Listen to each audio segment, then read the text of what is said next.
Giriraj Maharaj ki Shubharakum Shamakum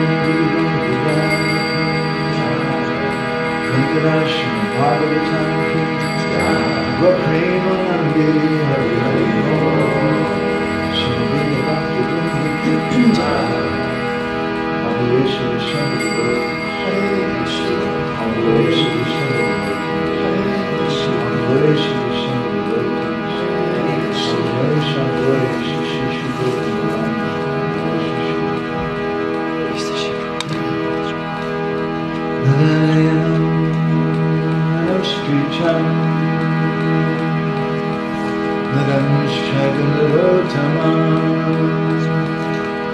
Devim Saraswati Vyasam Tato Jayamudire Vedi Ramayanishchaiva Purane Bhavate Tata Athavande Chamadhe Cha Arishavatagiyate Mukam Gaurudi Vachalam Bangam Yate Vidim Yat Kripa Tamaham Bande Shri Guru Paramananda Madhava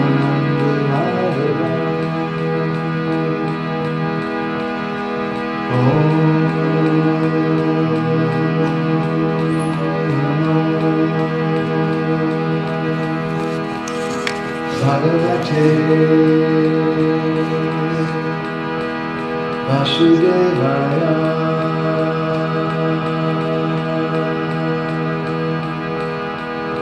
Om Namo Bhagavate Vasudevaya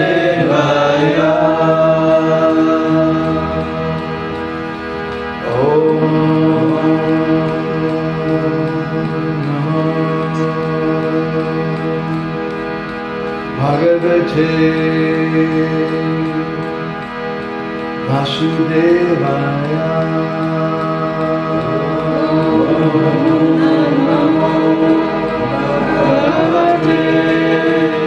Vasudevaya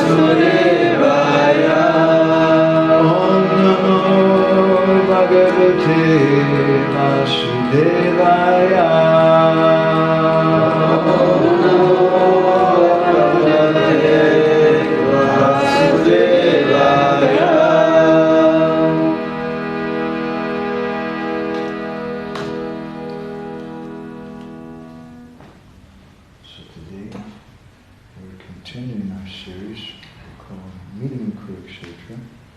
Ma folytatjuk azt a sorozatot, amelyet Kuruksetrai találkozónak nevezünk.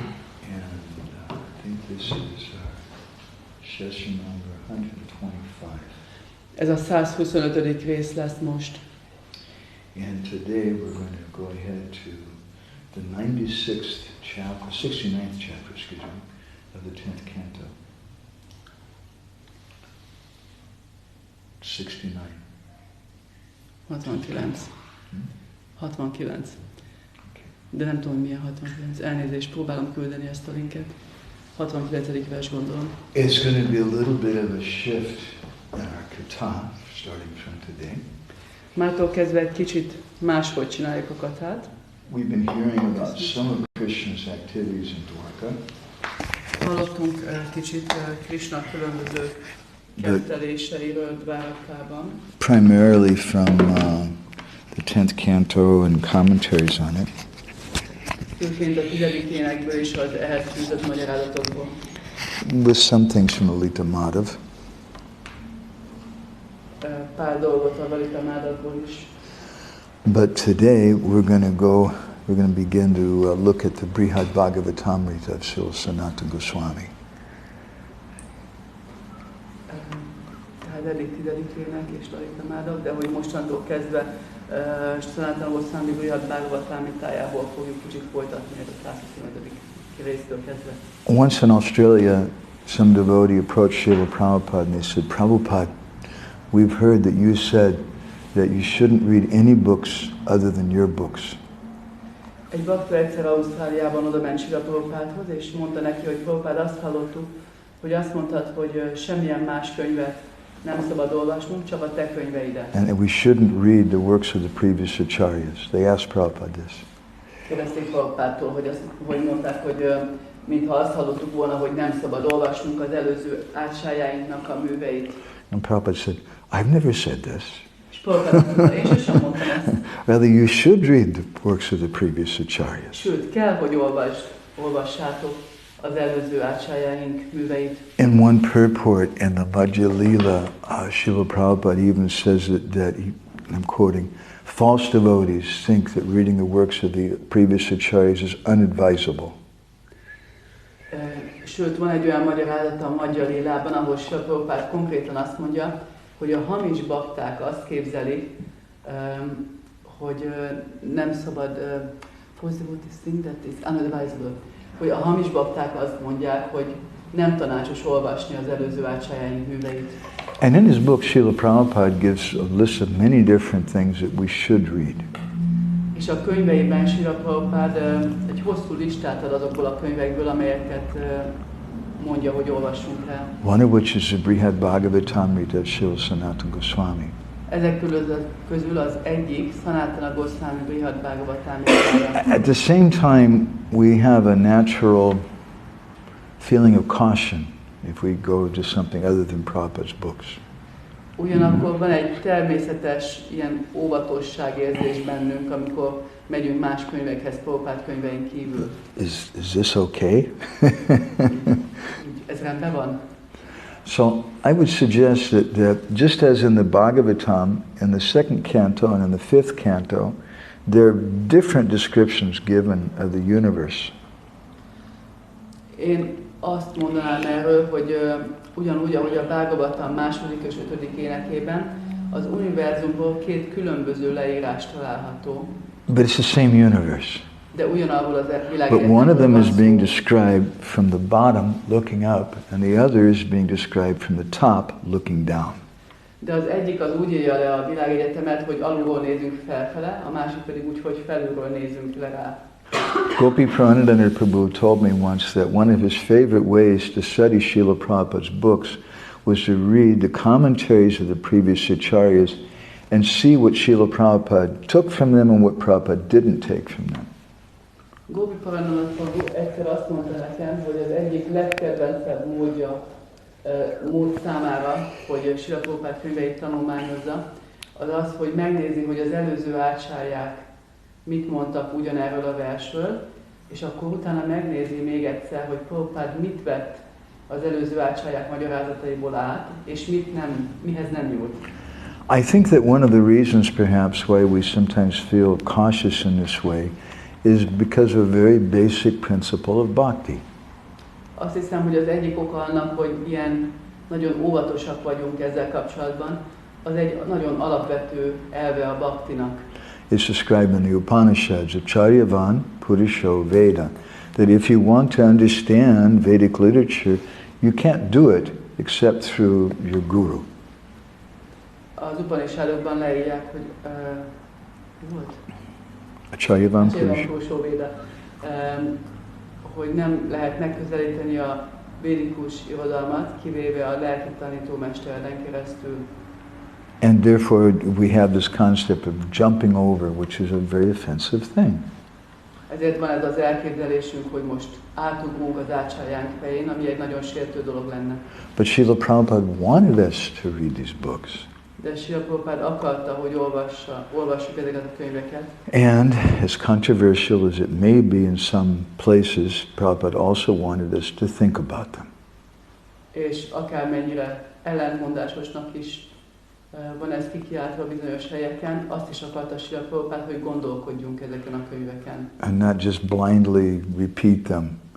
És ne csak vakon elismételjük őket. So having said that as a little bit of introduction, let's turn to the first 6 verses of the 69th chapter.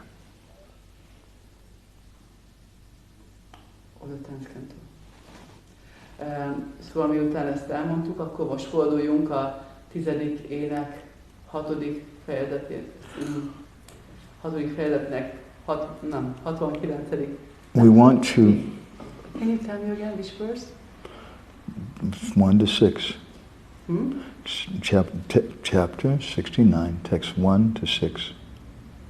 69. fejezetből az első 6 verset fogjuk olvasni. And although we'll be primarily hearing from Brihad Bhagavatamrita, we want to do it through the window of through the frame of the Srimad Bhagavatam. És bár a Brihad Bhagavatamritából fogunk olvasni, a Bhagavatam keretén belül fogunk erre ránézni.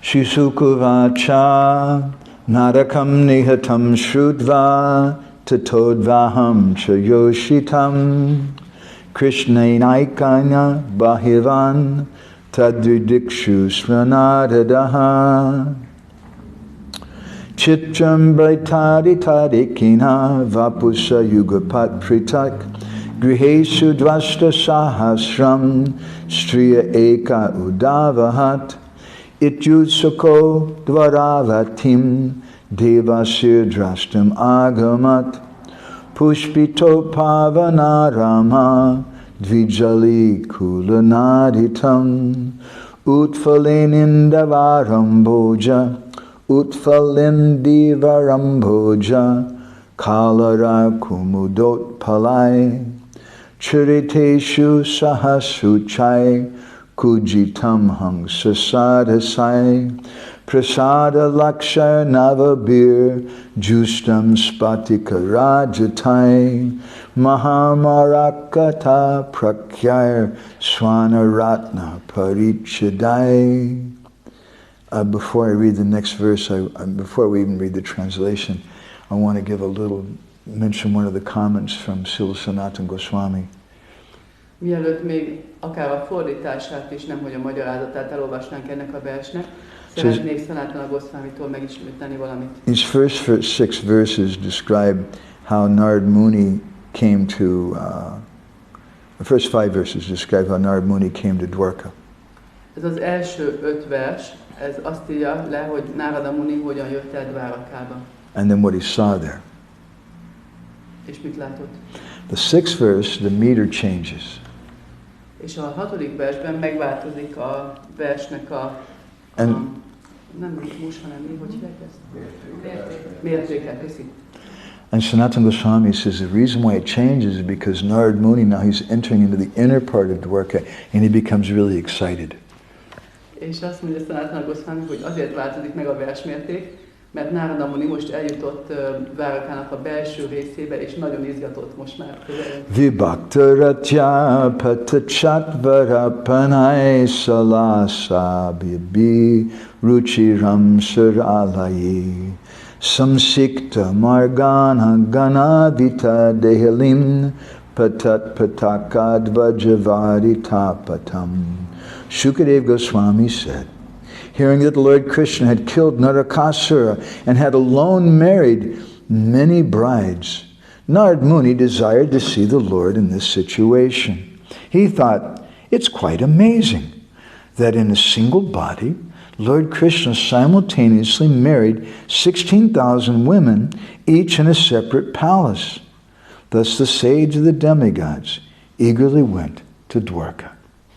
Shukadeva Goswami azt mondta, miután hallotta, hogy az Úr Krishna megölte Narakászurát, és ő maga egyedül sok hölgyet vett el feleségül, Narada Muni arra vágyott, hogy lássa az Urat ebben a helyzetben. Azt gondolta magában, elég csodálatos dolog, hogy egyetlen testben az Úr Krishna egyidejűleg 16 000 hölgyet vett el, és mindegyikkel külön palotában van. Így a félistenek bölcse nagy mohón elment Dwarakába. And then the description comes in the verses of what Narada Muni saw. És utána következik az a leírás, hogy mit látott Narada Muni. The city was filled with the sounds of birds and bees flying about the parks and pleasure gardens, while its lakes, crowded with blooming Indivara and Amboja, Kalara, Kumuda, and Utpala lotuses, resounded with the calls of swans and cranes. Dwarka boasted 900,000 royal palaces.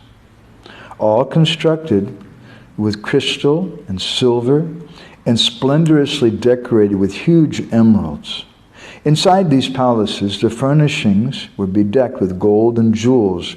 Traffic moved along a well-laid-out system of boulevards, roads, intersections, and marketplaces. And many assembly houses and temples of demigods graced the charming city.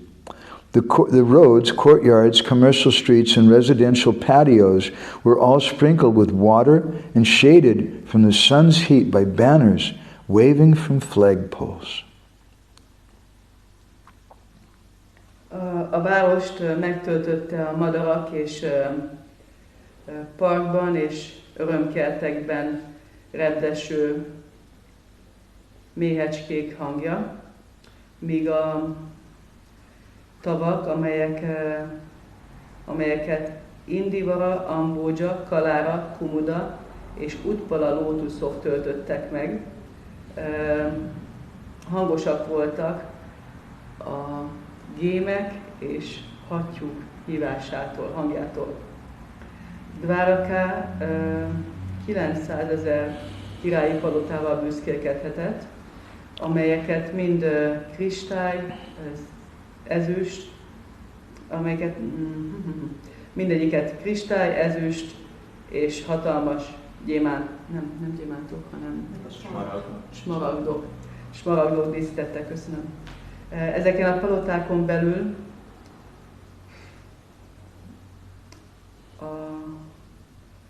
a bútorzatot ékszerek és arany díszítette. A közlekedés, tehát a járművek, nem tudom milyen járművek, azok nagyon szépen rendszerezve, bulvárdokon, utakon, különböző útkereszteződésekben és piachelyeken voltak, és sok gyülekezeti ház, félisten temploma, ezek mind díszítették ezt az elbűvölő várost. Az utak, udvarok, üzletekkel teli utcák és lakóházak mind le voltak spriccelve vízzel, és a napsugaraitól zászló tartó rudakról függő nagy darabanyagok védték őket. Bocsánat, harc volt. Mi? Napvitorna. Úgy hívják? Hát magyarul igen. Magyarul már igen, jó. Majd ezt is megtanultam, köszönöm. In the second chapter of his Siddhanta Ratna book, Baladi Vidyabhushan gives this verse and gives a little comment on it. Second chapter? Siddhanta Ratna. Baladi Vidyabhushan. Baladi Vidyabhushan, a Siddhanta Ratna. Jewel Ratna.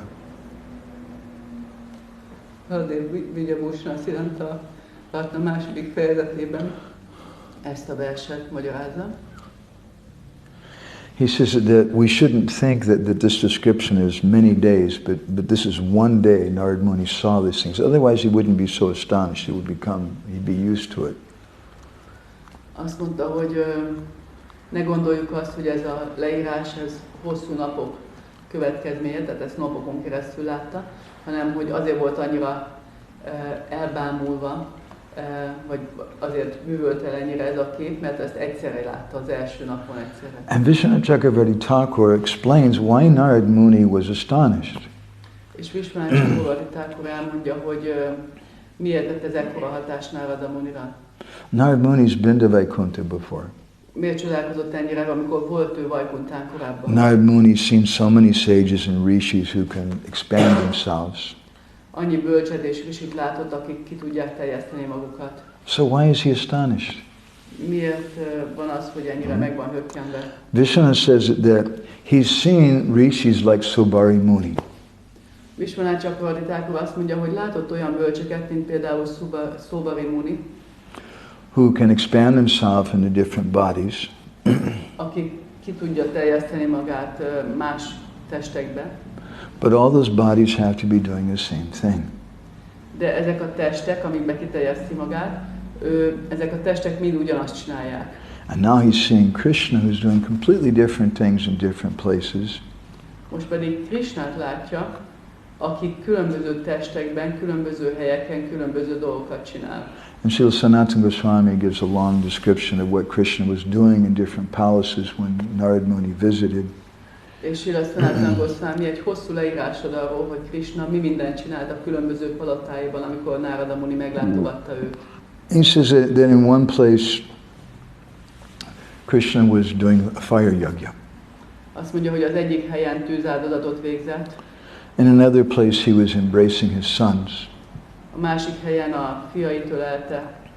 And another place he was enjoying privately with one of his wives. Egy harmadik helyen intim kapcsolatban volt a feleségével egy magánhelyen. He says that in one place he was taking the remnants of the Brahmins. Azt mondja, hogy az egyik helyen például a brámanák maradékát, ételmaradékát tisztelte meg éppen. In each and every different place that he went to, he found Krishna was doing something different. Minden egyes helyre, ahova elment, azt találta, hogy Krishna más-más dolgot csinál. So our purpose again in looking at this section of the Bhagavatam is to understand this great secret in Gaudiya Vaishnavism. Why did Krishna leave Vrindavan? Még egyszer, az a célunk azzal, hogy most a Bhagavatamnak ezt a részét nézegetjük, hogy megértsük, miért, a legnagyobb kérdést a Gaudiya Vaishnavizmusban, hogy miért hagyta el Krishna Vrindavanát. And to help us understand that, we're speaking about the meeting in Kuruksetra and the events which led up to it. És ahhoz, hogy ezt próbáljuk megérteni, beszélünk a Kuruksetra történő találkozásról, és arról, hogy mi vezetett ehhez a találkozáshoz. And how the purport of the meeting in Kuruksetra and of all these pastimes manifested, not in a written way, but it manifested in a physical way in Jagannath Puri. És arról, hogy a Kuruksetrai találkozás magyarázata nem szó szerint leírva így, de a magyarázata, a hangulata, ez megnyilvánul Jagannath Puriban. So let's look at text 7 and 8. Most a 78-as verset fogjuk megnézni, 69. Tashamanta param srimad architam sarvadishna pai hare svakoshalam yatra tvastra karchnena dharshitam tatra sodashibi sadma sahasrai samalankritam viveshakatamam sore patninam bhavanam mahat. You don't have that? Which chapter is this? Same chapter of Bhagavatam, text 7 and 8. There doesn't seem to be this many verses in this chapter. In this 7 and 8. We just read 1 to 6. Sorry. Oh, you thought it said 78.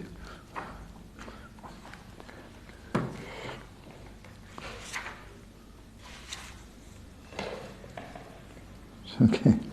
So, the verse describes, in the city of Dwarka was a beautiful private quarter worshipped by planetary rulers. This district where the demigod Vishvakarma had shown all his divine skill was a residential area of Lord Hari, and thus it was gorgeously decorated by the 16,000 palaces of Lord Krishna's queens. Narada Muni entered one of these immense palaces. Dwarka városában volt egy gyönyörű ilyen személyes lakosztály, amelyet a bolygók uralkodói imádtak. Ez a kerület, ahol a Vishvakarma félisten megmutatta az összes isteni képességét. Ez a hely volt az Úrhari lakóhelye, és így az Úr Krishna királynőinek 16 000 palotájával volt gyönyörűen feldíszítve. Narada Muni belépett az egyik ilyen hatalmas palotába. So the verse the verse says Twasta. Twasta is a name for Vishvakarma. A versben a Tvasta szó szerepel, amely Vishvakarmát jelenti. And in his commentary, Jiva Goswami says that Twasta This is a beautiful thing which indicates something about art. That Twasta wasn't just an architect, and Vishvakarma is not just an architect. Jiva Goswami a magyarázatában azt mondja, hogy, és ez valami, ami a művészetek szépségét írja le, hogy Twasta nem egyszerű építész volt. It wasn't just his creative understanding that he made.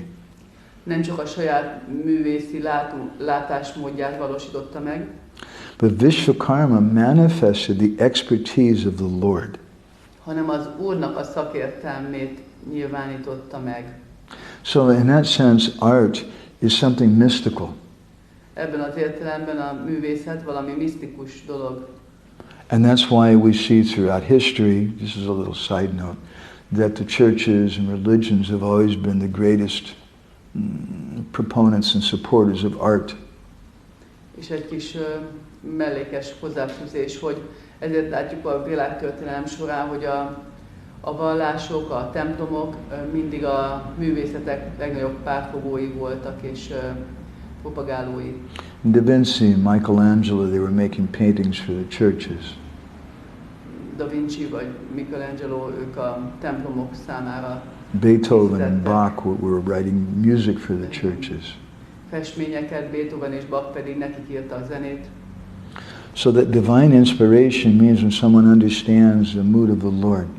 Ez az isteni inspiráció azt jelenti, hogy valaki megérti az Úr hangulatát. And although it's a long ways in the future for us, it's important, Vishvakarma's role is very important in our discussion. És bár ettől még messze vagyunk, Vishvakarma szerepe nagyon fontos számunkra. We mentioned something before from Lalita Madhav, how Vishvakarma had created this Nava Vrindavan garden in Dwarka. Korábban megemlítettük már, hogy Vishvakarma volt az, aki ezt a Nava Vrindavan kertet Dwarakában megépítette.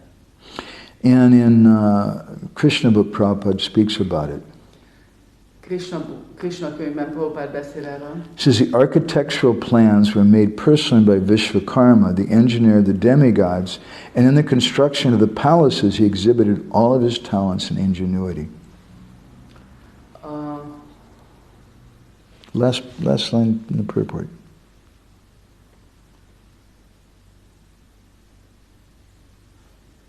Az építészeti terveket személyesen Vishvakarma készítette, aki a félistenek mérnöke, és a paloták építése során megnyilvánította az összes tehetségét és csodálatos képességét. So it's interesting that there are 40 chapters in the Bhagavatam, the 10th canto, which discuss Krishna outside of Vrindavan. Érdekes, hogy a Bhagavatam 40-41. A Bhagavatam 10. énekében 40 vagy 41 fejezet van, amelyek azok azt írják le, hogy Krishna hogyan végezte a ketteléseit Vrindavanon kívül. If his Braj Lila is so important, then what is the necessity of all those other chapters? Ha Braj Lilája ennyire fontos, akkor mi szükség van erre a sok fejezetre azon kívül? Our Goswamis have given us a very interesting look at them. A Goswamiaink egy nagyon érdekes módon néznek erre. So Sanatana Goswami is given us Brihad Bhagavatamrita, Sanatana Goswami átadta nekünk a Brihad Bhagavatamrita, the great Bhagavatam. A nagy Bhagavatamot. And it's a discussion between Parikshit Maharaj and his mother Uttara. És ez egy beszélgetés Parikshit Maharaj és az édesanyja Uttara között. And what he's done, he's presented the essence of the Bhagavatam in a very easy story format for his mother and for people like us. És amit csinált, az volt, hogy egy nagyon olvasmányos formában adta át a Bhagavatam lényegét olyan személyeknek, mint nekünk, akik nem nagyon értünk más. It's one of the great classics in Gaudiya Vaishnavism, and if we want to understand the mood and the teachings of the Goswamis, this book is a must. Ez a Gaudiya Vaishnavizmus egy nagy klasszikusa, és ha szeretnénk megérteni a Gaudiya Vaishnavák hangulatát és hagyományát, akkor muszáj elolvasnunk. So in the first canto, in the 5th chapter, there's a little bit of a mirror of this discussion from the 69th chapter of the 10th canto. Az első rész, a Brihad Bhagavatamrita első részének 5. fejezete, az valamennyire tükrözi a 10-ének 69. fejezetének leírását. The first canto of the Brihad Bhagavatamrita describes how Narada Muni is searching for who's the greatest devotee. A Brihad Bhagavatamrita első része azt írja le, ahogyan Narada Muni keresi, hogy ki Krishna legnagyobb baktája. And through that, Sanatana Goswami is teaching us that this is a very extremely important thing. We should try to understand who is the greatest devotee. És ezen keresztül Sanatana Goswami arra tanít bennünket, hogy értsük meg, hogy ez egy nagyon fontos dolog, hogy kell tudnunk, hogy ki a nagy baktája Krishnának. We appreciate all devotees. Minden baktát értékeljük. Even if they may be Christian or Muslim, we appreciate all worshippers of God. Még ha keresztények, muzulmánok is, Isten minden imádóját értékelünk. But there's differences in the conception and the mood, the intensity. De vannak különbségek a hangulatuk és az imádatuk intenzitása között. And even within Vaishnavism, even within Gaudiya Vaishnavism, there's differences in different devotees. És még a vaisnavizmuson, sőt a Gaudiya Vaisnavizmuson belül is vannak különbségek különböző bakták között. So Narada Muni is going from one place to the next, and each place he finds someone he thinks is the greatest of all the devotees. Narada Muni megy tehát egyik helyről a másikra, és minden helyen azt gondolja, hogy na most akkor már megtalálta a legnagyobb baktát. He meets with Indra. You must be the greatest devotee because you're the supreme manager, and Lord Vishnu comes as your younger brother. Elmegy Indrához, és akkor mondja neki, hogy biztos te vagy a legnagyobb bakta, mert te vagy az univerzumnak a legfőbb menedzsere, és maga a legfelsőbb úr jön el, mint a te öcséd. And Indra says, no, I really messed up. I tried to kill all the Brijbasis. És Indra mondja, hogy nem, hát én nagyon nagy hibát követtem el, megpróbáltam megölni az összes Brijbasit. I'm not the greatest devotee. Nem én vagyok a legnagyobb bakta. And he keeps, each person he goes to tells him they should go to somebody else.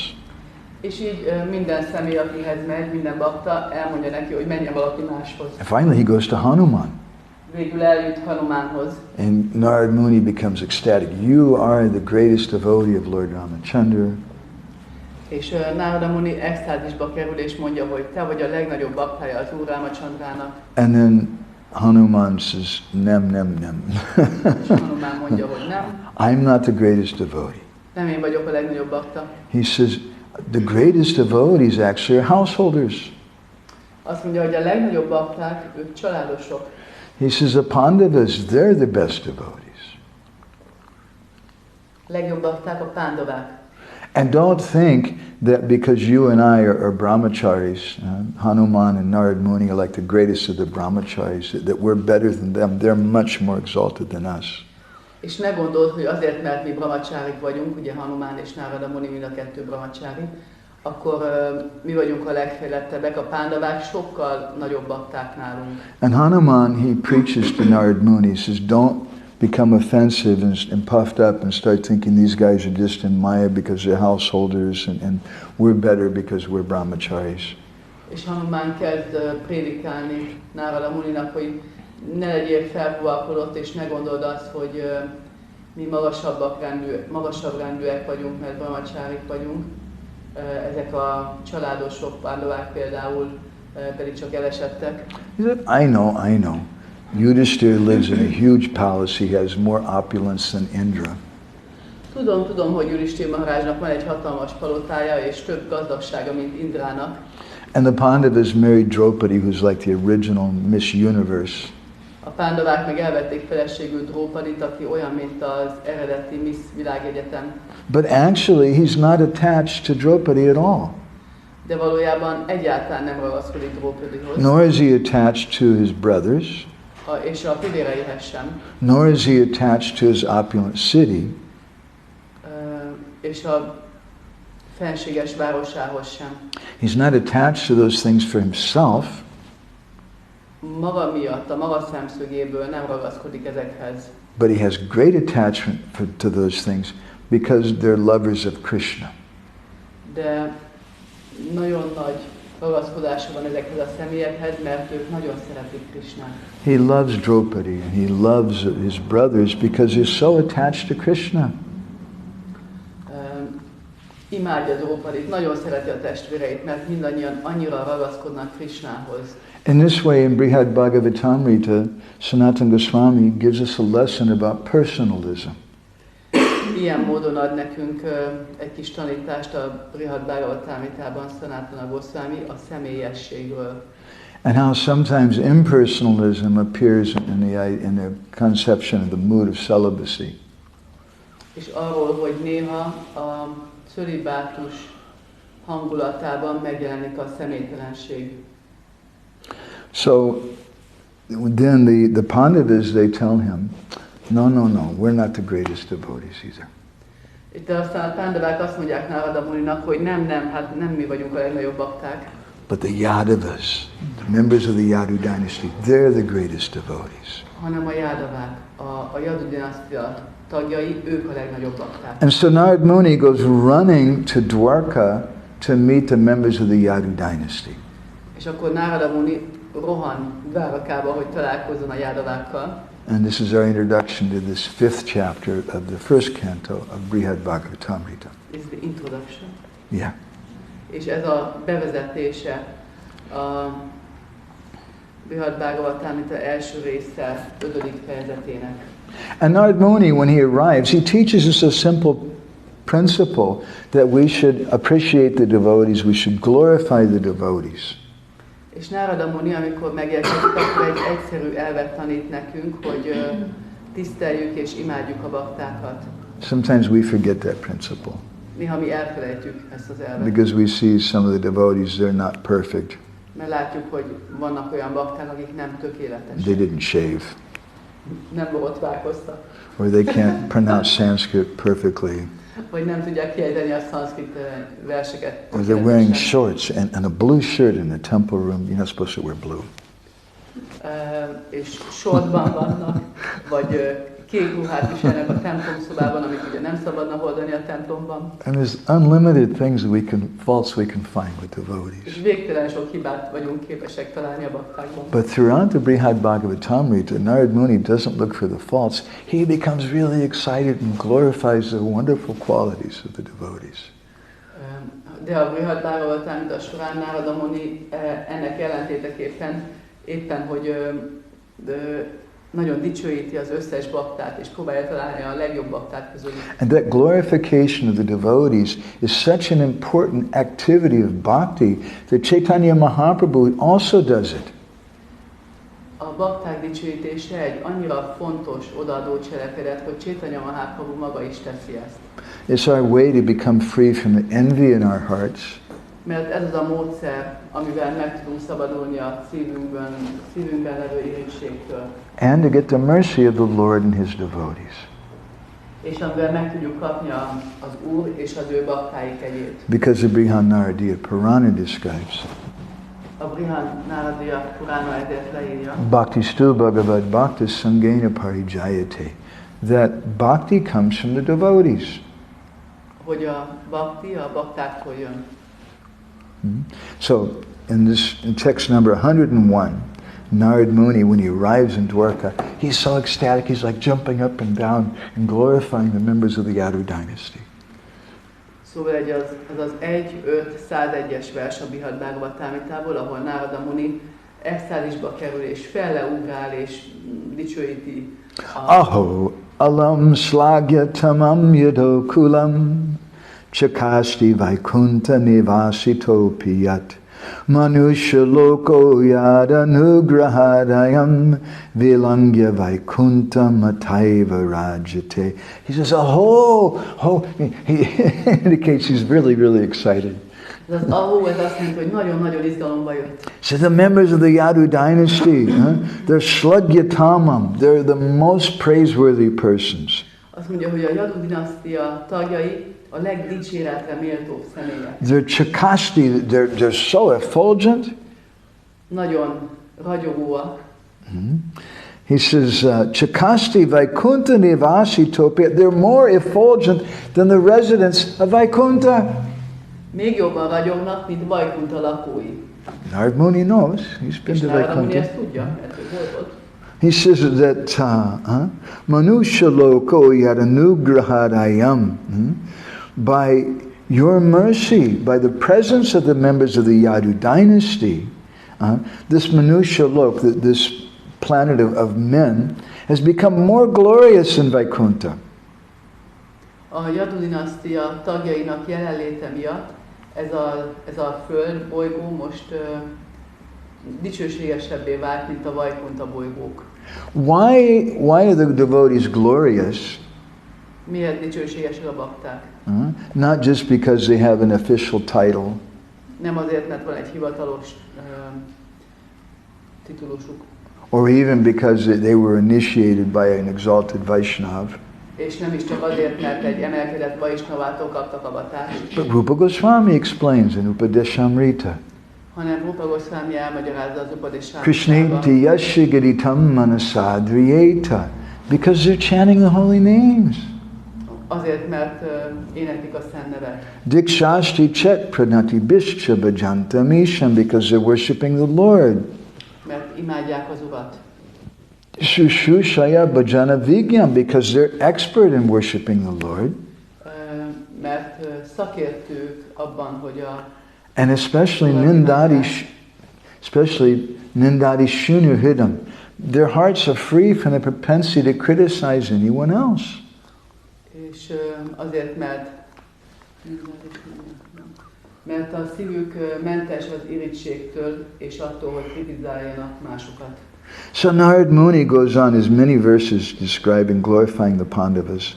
Narada Muni így folytatja, sok-sok versben dicsőíti a pándavákat. I'll read one more. Pándavákat? Jádavákat. The Yadavas, thank you. Jádavákat. Sayana satanalapa krida snana sanadishu vartamana apisvanye Krishna premna smarantina.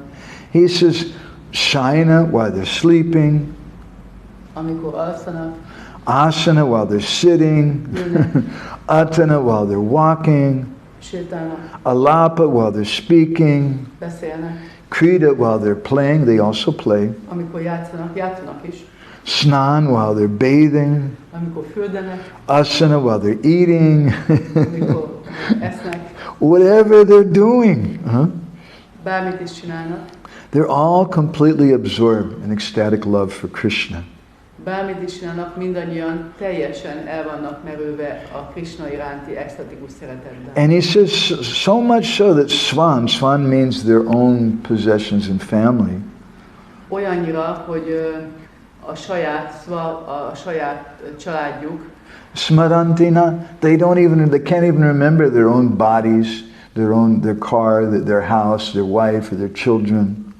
nem is emlékeznek a saját testükre, saját autójukra, saját feleségükre vagy gyerekeikre.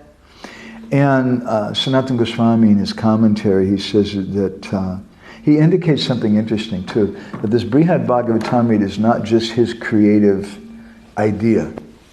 És Sanatana Goswami, Somebody's phone's talking. Sanatana Goswami utal arra, hogy ez a Brihad Bhagavatamrita nem csak az ő kitalációja. He says that this statement of Narada Muni, it parallels Sukadeva Goswami's words at the end of the 10th canto. Azt mondja, hogy Narada Muninak ez a kijelentése párhuzamba állítható a 10. ének legvégén található kijelentésekkel. In other words, he's indirectly admitting here that this is some ecstatic vision that Sanatana Goswami saw in this writing. Vagyis közvetett módon bevallja, hogy ez az ő extatikus látása. And there's a couple of verses from the 90th chapter of the 10th canto that he quotes, which paraphrase pretty much what was said here. De akkor párhuzamba állítja a 10. ének 90. fejezetéből egy pár verssel, amik gyakorlatilag máshogy ugyanezt mondják. So, an interesting lesson for us too in this section about glorification devotees. What do you do when someone comes and glorifies you. Egy érdekes dolog azzal kapcsolatban, hogy a baktákat dicsőítsük. Jó, de mit csinálsz akkor, amikor valaki jön és téged dicsőít? You can say, yes, that's me, that's right, it's good. Should give some donations also. Igen, ilyen vagyok, igazad van, adjál adományt. But that's not very healthy for our bhakti, is it? Ez nem nagyon egészséges a baktik számára, ugye? So when Narada Muni glorified the Yadavas like this, what did they do? Amikor Narada Muni így dicsőítette a Jádavákat, akkor ők mit csináltak? First of all, they didn't say, Narada Muni, you're just in Maya, that's bogus, we're so fallen, you can't speak like this about us. Amit nem mondtak, az az, hogy nem mondták, hogy Narada Muni, te csak Mayában, nincs igazad, mi csak rohadt, elesett háztartók vagyunk, akik Mayában vannak. And similarly, somebody comes and glorifies us, you don't punch him in the nose, don't do that, boom. Mi sem vágjuk orba azt, aki jön és dicsőít minket, hogy ezt ne csinálja. We respect the devotees, that's coming from their heart. Tiszteljük a baktákat, ez az ő szívükből jön. But how do we digest it? De hogy emésztjük meg? We give it away. Úgy, hogy továbbadjuk. It doesn't belong to me. Nem hozzám tartozik. Someone comes and says, oh Prabhu, it was a nice class. Ha valaki jön és mondja, ó Prabhu, milyen szép leckét adtál. It was a nice kirtan, it was nice prasadam, it was cooked. Milyen jó kirtan tartottál, milyen finom prasadamot csináltál. Then we have to live in reality. Akkor a valóságban kell élnünk. Reality means it doesn't belong to me. És a valóság az az, hogy ez nem hozzám tartozik. Reality means someone else told me to give the class. A valóság az az, hogy valaki más mondta azt, hogy tartsa meg ezt a leckét. My guru told me to give the class. A lelki tanítómesterem mondta, hogy adjak leckét. And my guru, he spoke to me the contents that I'm repeating in the class, directly or indirectly. És közvetettem, vagy közvetlenül a gurumtól hallottam azt a tartalmat, amit a leckén elmondok. And in the heart, my guru also gave me inspiration what to say. Ezen felül a gurum a szívemben inspirációt is adott arról, hogy mit mondjak. So it doesn't belong to me. Tehát nem hozzám tartozik. And for that reason, Srila Prabhupada, sometimes during Guru Puja, when the devotees were worshipping, Prabhupada was also playing kartals and singing along. És ugyanebből az okból Srila Prabhupada, amikor a bakták neki Guru Puját ajánlottak, akkor ő is karatarozott és énekelt a saját gurujának. And for that reason, Srila Prabhupada sometimes would chastise the devotees. Why didn't you do Guru Puja? És ugyanebből az okból Srila Prabhupada időnként megszitta a baktákat. Miért nem csináltatok Guru Puját? Is he some crazy, proud person who wants everybody to worship him? Ő egy őrült, büszke személy lenne, aki azt akarja, hogy mindenki őt imádja? He's not keeping it for himself. Nem tartja meg magának ezt. It belongs to my guru. Hanem az én gurumhoz tartozik. And so that's what the members of the Yadu dynasty did. Ezt tették a Yadu dinasztia tagjai is. When Narada Muni started glorifying them, amikor Narada Muni kezdte őket dicsőíteni. Now the previous verse was text 102, now we're going to text 116. Most a 102-től a 116-os versig fogunk ugrani. They say, Kint asma sudava shriman paramanugrahaspadam Yadavindrashayo mantri sisho britya priyo mahan. They said, no. It's not us, it's Uddhava. Nem, ez nem mi vagyunk, Uddhava. Uddhava really is a beautiful word. He's anugrahaspadam. He's the receiver of the mercy of Krishna. He really pleased Krishna. Uddhava, van itt egy gyönyörű szó, anugrahaspadam, hogy ő a Krishna kegyének a elfogadója. Krishna is God. Krishna Isten. Krishna says, Vedaishta savairaham eva vedyo vedanta veda ved eva chaham. In the middle of the 15th chapter of the 10th of the Gita, Krishna says, I'm the compiler of the Vedas, I'm the knower of the Vedas. A Bhagavad Gita 15. fejezetében mondja Krishna, hogy ő a védák összeállítója. But here, the Yadavas, they say that Uddhava, he's Krishna's mantri, he's his advisor. De itt a Jádavák azt mondják, hogy Uddhava Krishna mantriya, vagyis tanácsadója. Krishna Sarvagya, he knows everything. Krishna Sarvagya, mindent tud. But Uddhava is such a dear devotee, Krishna's taking advice from him. De Uddhava egy annyira kedves baktája, hogy Krishna tanácsot fogad el tőle. He's his mantri. Ő a mantriya. He's a sishya, he's a disciple of Krishna.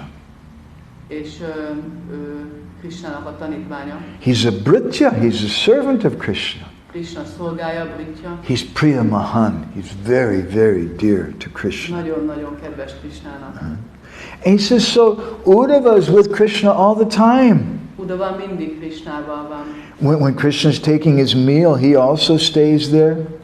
Amikor Krishna eszik, akkor is ott van. And Uddhava is the only one who's always there to get Krishna's remnants.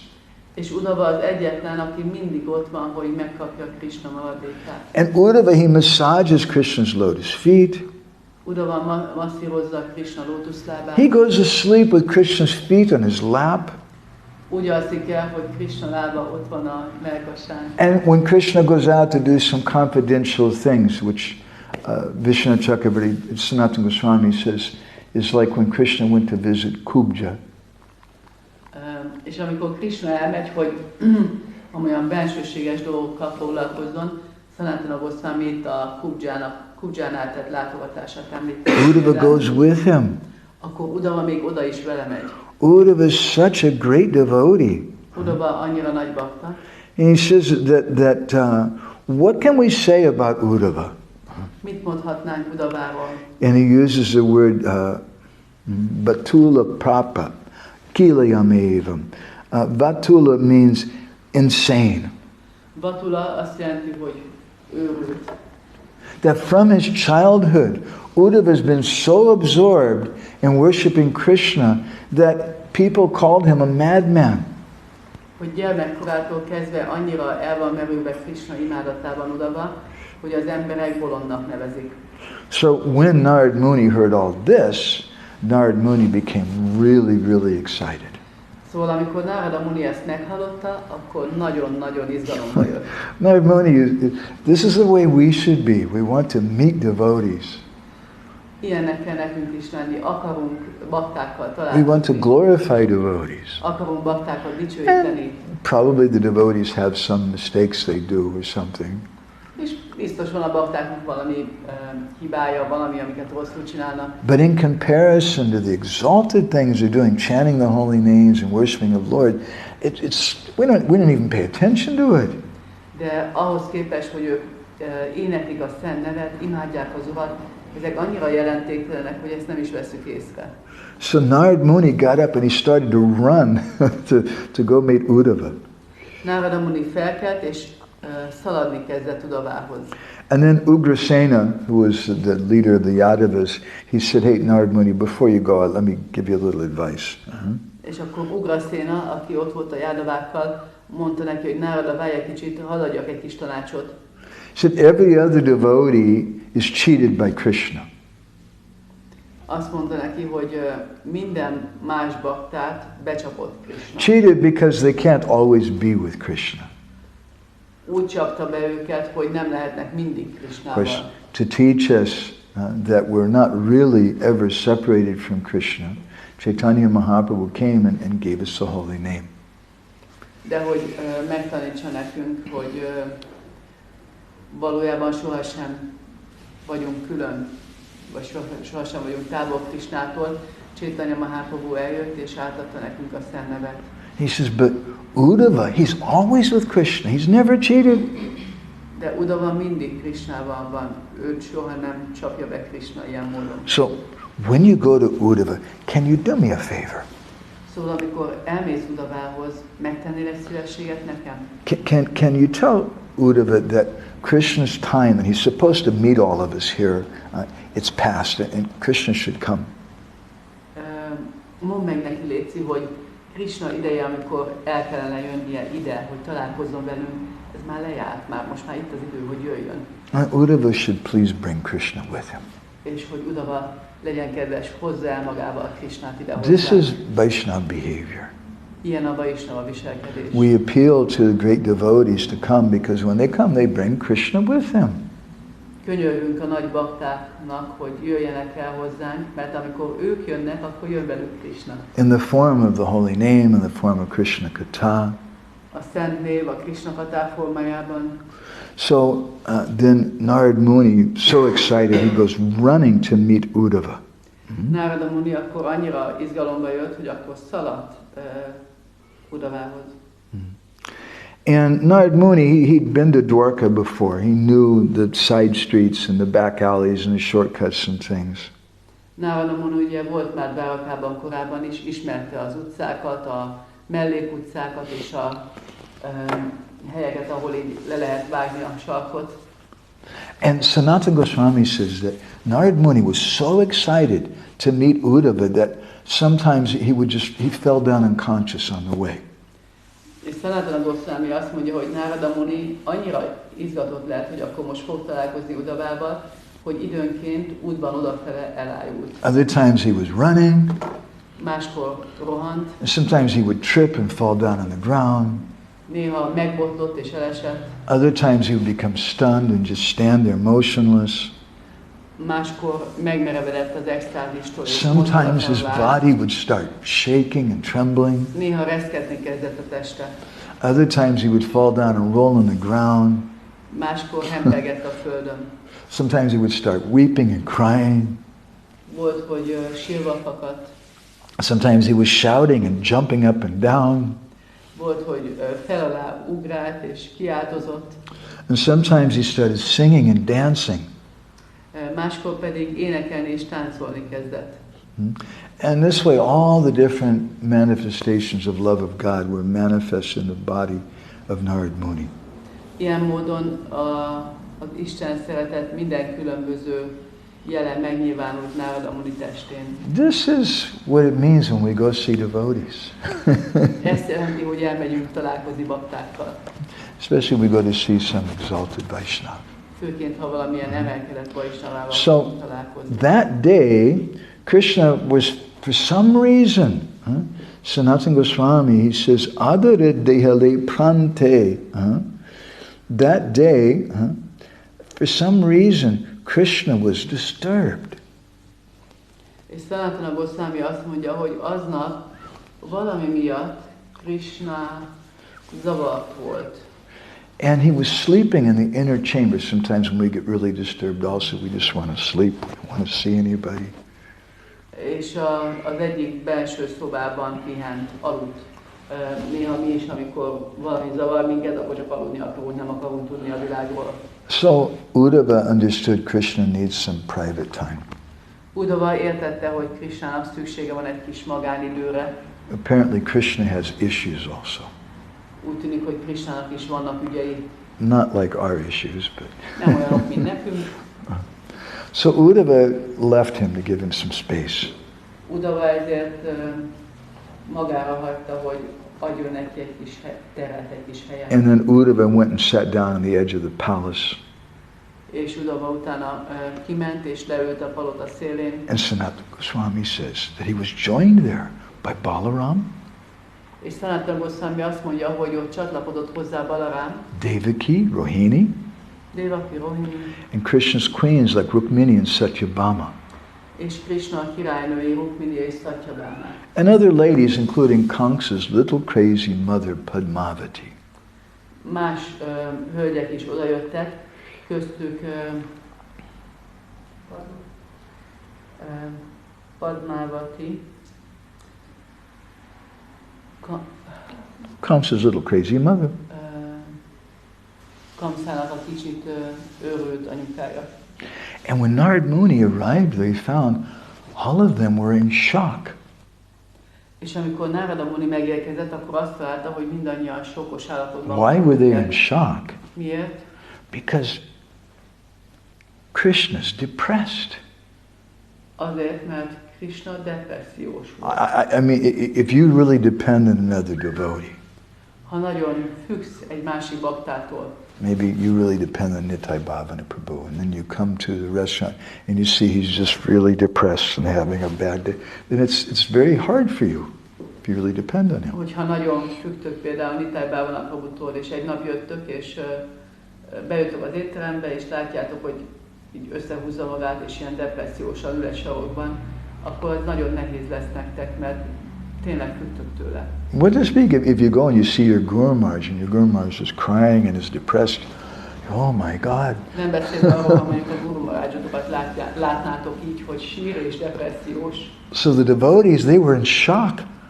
Krishna, that person who's Sat Chit Ananda Vigraha, who's a personification of Sat Chit and Ananda, the greatest ecstasy and happiness, Krishna's depressed. Tehát a bakták sokkos állapotba kerültek, mert látták, hogy Krishna, aki Satchidananda Vigraha, aki a legnagyobb ektálisnak a megtestesítése, ő depressziós. This is a subject our Goswamis speak about. Ez az a téma, amiről beszélnek a Goswamiak. And it's a topic that no one else has ever written about before.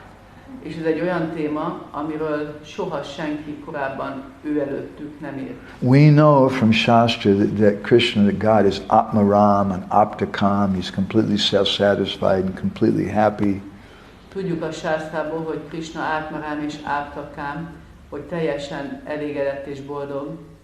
But paradoxically, our Goswamis have written that Krishna has become full of anxiety. De paradoxikus, ellentmondásos módon a Goswamiaink arról is írtak, hogy ez a legfelsőbb Úr Krishna néha szenved. Prior to the time of our six Goswamis, people had some understanding of the feelings of separation in the heart of the residents of Vrindavan after Krishna had left.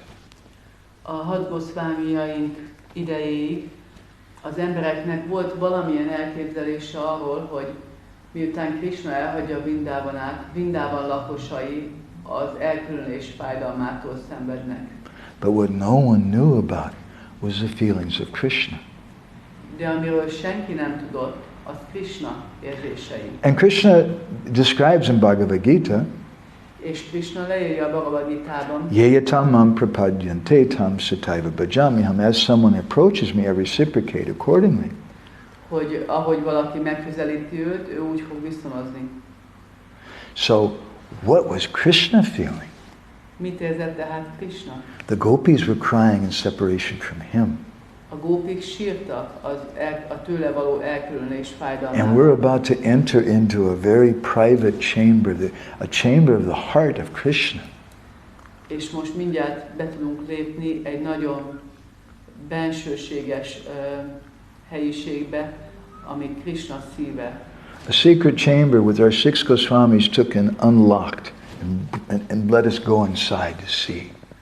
Egy olyan titkos szobába, amit a hat Goswamik kinyitottak számunkra, és hagyják, hogy belépjünk.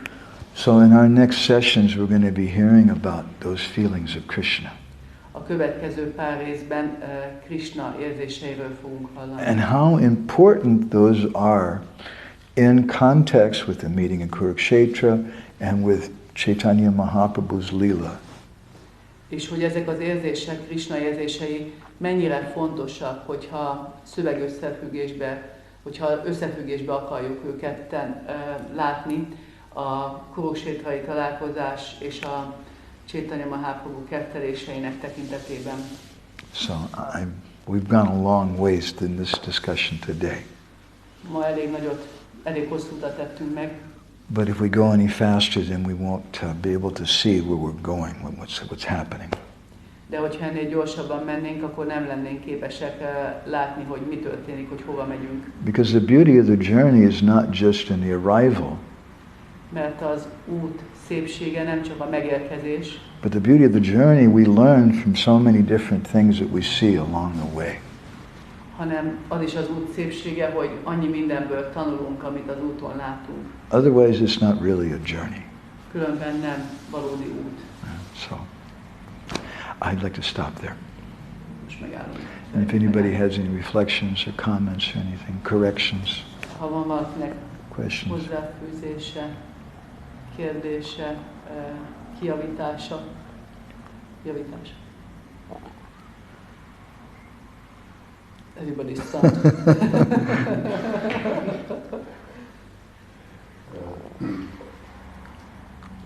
Szeretném megköszönni ezt a mai szívét. He wants to thank you for today's class. Benne úgy elvétette azt a dolgot, hogy szóval bakták nélkül és minden egyes bakta nélkül nem tudjuk megérteni Krisnát. It deepened in me the understanding that without devotees and without each and every devotee, every single devotee, we are not able to understand Krishna. Mert minden baktának külön kapcsolata van Krisnával. Because each of these devotees have a separate relationship, individual relationship with Krishna.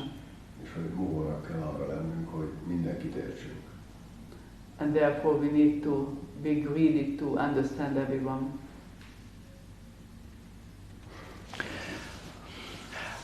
Sometimes we speak about the faults of devotees. Néha beszélünk a bakták hibáiról. What a lot of devotees don't realize is that our acharyas, Rupa Goswami, Jiva Goswami, Baladevi Vibhushan, Bhaktivinoda Thakur, they've described the faults of Krishna. De az ácsárjaink, Rupa Goswami, Jiva Goswami, Baladevi Vibhushan, Vishwacharya Thakur, ők írtak Krishna hibáiról. And they quote some verse from Shastra, 18 different faults in a conditioned soul. És idéznek egy verset a sásztráinkból, hogy 18 hibája van a feltételekhez kötött léleknek. And Krishna has 16 of them. És Krishnának ebből 16. But paradoxically, it's those faults which make Krishna greater than God. De paradoxikus módon ez a 16 hiba az, amely Krishnát Isten felé helyezi. He becomes bewildered when he sees Srimati Radharani. Hogy például, hogy megzavarodik, amikor meglátja Srimati Radharani. Bewilderment is a symptom of a conditioned soul. Az, hogy valaki megzavarodik, az a feltételekhez kötött lelkek. But when Krishna manifests this, de amikor Krishna megnyilvánítja ezt, it makes him greater than God. ettől lesz ő nagyobb Istennél. Nitya, telling a lie, is a symptom of a conditioned soul. A mitya, az, hogy hazudik valaki, ez a feltételekhez kötött. But when Krishna lies to his parents, I didn't take the butter. De amikor Krishna hazudik a szüleinek, nem ette meg a vajat. It becomes so very, very sweet. Ez egy annyira édes dologgá válik. And that pastime makes him more exalted than Narayan, than God. És ez a kettelés, ez emelkedettebb helyzetbe teszi Krishnát, mint Istent, Narayant. So then what about the faults of the devotees? Akkor mit mondhatnánk a bakták hibáiról? Haridas Thakur in Harinam Chintamani has given us a clue. Haridas Thakur a Harinam Chintamaniban rámutat erre. Where he says about himself, magáról ezt mondja. Amito Adama, Tumi Adama Tarana, Ubaye Sambandha Opita Patita Pavana. He says, I'm fallen. Azt mondja, hogy elesett vagyok. That's who I am. I have this fault. I own it. Ilyen vagyok. Megvan ez a hiba bennem. És ezt a magaménak vallom. But Tumi Adama Tarana, you're the deliverer of the fallen. Te viszont az elesettek megmentője vagy. Ubaye Sambandha. This is our connection. És ez a kapcsolatunk. If I wasn't fallen, how would we have a connection? Ha nem lennék eleset, akkor hogy lenne kapcsolatunk? If all the devotees were just perfect, where would be the glory? Hogyha minden bakta tökéletes lenne, akkor hol lenne a dicsőség? We were reading the other day in one of our discussions from the Bible in Corinthians, and you asked me about it. It was a comment from Jesus. Do you remember what he said? Christ says something in Corinthians in the Bible.